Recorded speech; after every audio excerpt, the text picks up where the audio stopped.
Hi everyone, Joe Vitale, American Retirement Advisors with the Gradient Investments Weekly Talking Points for the week ending July 9th, 2021.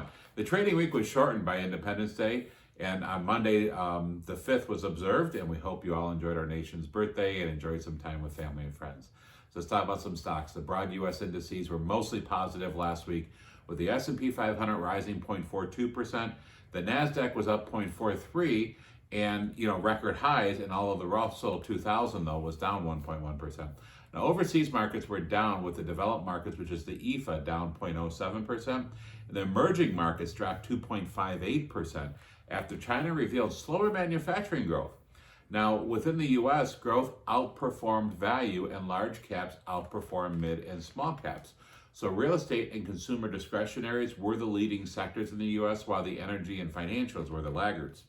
In fixed income, the interest rates declined 7 basis points on the 10-year and 20-year U.S. Treasuries, while the 2-year yield eased by 1 basis point, so barely next to nothing, flattening the yield curve.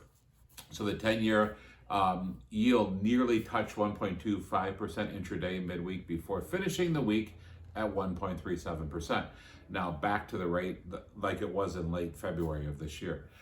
Commodities, oil prices dropped 4% this week during the week from last Friday's close on an outlook for lower demand.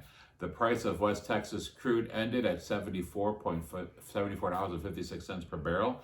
Demand went from roughly 100 million barrels a day to about 80 million barrels a day back in 2020. Now demand is back up to 94 million barrels a day. So that's why you've seen oil prices increase because the demand is high, and there's some other reasons why that we don't have the production that we had. Let's talk about economic data. China has been troubled by mounting supply delays.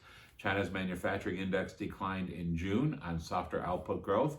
Once the early leader, China is now seeing its growth as moderate and is passing the baton to the Eurozone, where manufacturing and services rose last month to nearly an all-time high, which is exciting.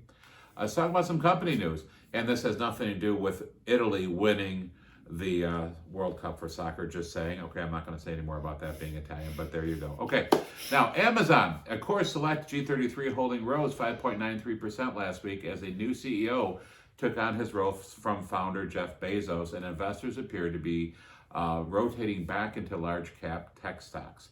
Palo Alto Networks, which is a core selected G33 holding, gained 4.67% last week after a ransomware attack happened, of course, and now 1,500 organizations drove investors' interest in cybersecurity stocks. So as a result, that company that's involved in cybersecurity went up quite handily. So that's it for today. We hope and pray you guys are doing well, and we're very thankful to have you part of our family, and God bless you. Of course, if you need any information or if any calls or concerns, give us a call at 855-756-5700, or visit us at aradvisorsinc.com. Have a great week, and we'll see you next video.